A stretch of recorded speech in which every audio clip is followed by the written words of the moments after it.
Welcome to my view from outside. This show is not about neutrality, it's about clarity. I offer fact-checked, independent perspectives to help you understand what's really going on in today's political world. And today we're talking about something bigger than just one politician or one administration.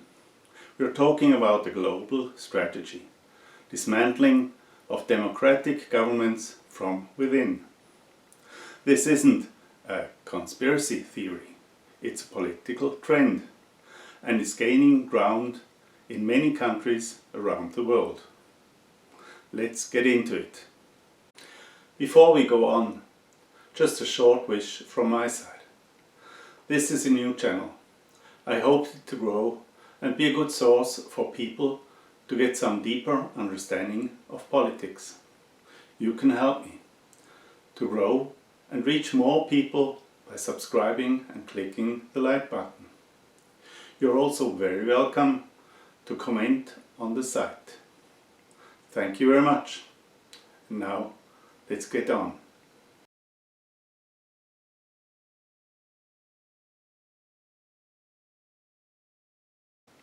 For years now, we've heard phrases like drain the swamp, cut misuse of government funding, or fight the deep state. They sound like calls for efficiency, but they're not.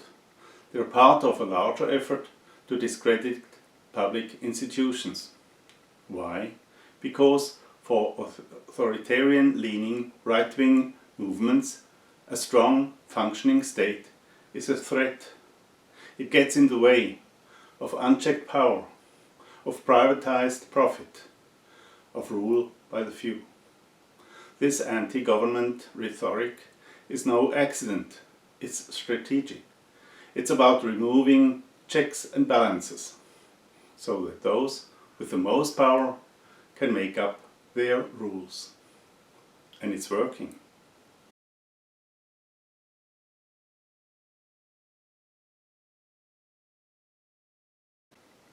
Let's talk about the most visible example, the US, under dominance of GOP and the organizations behind Donald Trump.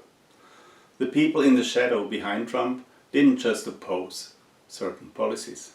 They declared war on the very structure of the US. They openly attacked career civil servants, scientists, judges, journalists, and even world-class universities. His lackeys replaced experts with loyalists. The government turns independent agencies into tools of personal power. And now, in his second presidency, he's going even further. The people around him, think tanks, media allies, and mega donors, have developed a detailed blueprint called Project 2025. It's supported by rich elites and since decades. And finally, they're in the end game. Its goal? Dismantle the federal government as we know it. Fire tens of thousands of civil servants. Replace them with ideological loyalists. Centralize power in the executive branch and indirect in the hands of wealthy elites. This is not about a reform.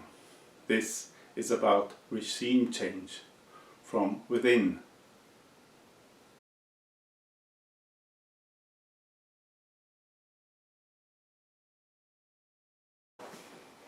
And it's not just in the US. In Argentina, President Javier Milei ran a campaign on the promise to literally blow up the central bank. In Brazil, Bolsonaro pushed conspiracy theories about the judiciary and sowed doubt in the electoral system. In Hungary, Viktor Orbán transformed the state into an extension of his party. These leaders and donors don't want just smaller government. They want government that serves them, and only them and their riches. They weaken courts, attack press, cut independent oversight, and they call it freedom. But when the only freedom left is for the powerful, it's no freedom at all.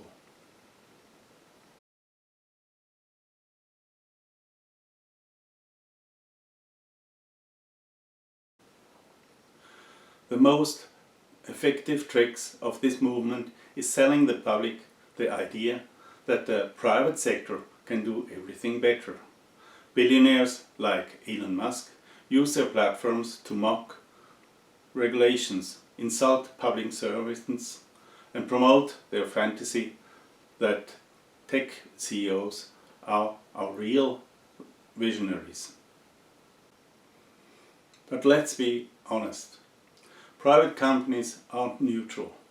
They exist to make profit. The more profit, the better. Not to protect rights, serve the public, or ensure democracy.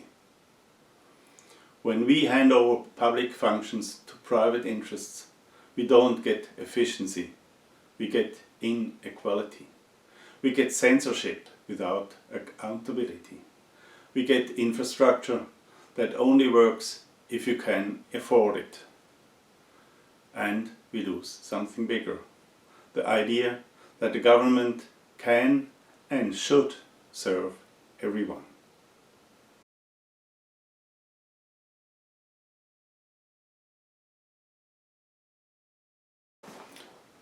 Right now, millions of people are disillusioned about politics, and that's understandable. They've been cheated for the past 50 years for a fair share on productivity gains, for social just treatment, for a decent life. But that what they have been sold is instead dangerous. The dismantling of democratic governments doesn't happen overnight. It happens gradually, through distrust, through defunding, through distraction. And once it's gone, it's incredibly hard to rebuild. We need to defend not just the idea of government, but the idea of government that belongs to the people. That means pushing for transparency, for accountability, for reform, yes, but reform that strengthens democracy and doesn't destroy it. Because if we don't stand up now, we may wake up in a world where elections perhaps still happen, but no longer matter.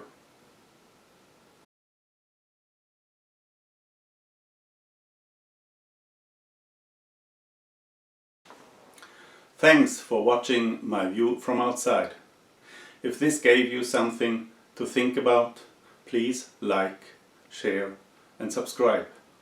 And tell me in your comments what's happening in your country. Are public institutions also under attack? Let's keep this conversation upright while we still can. Thanks for watching and goodbye.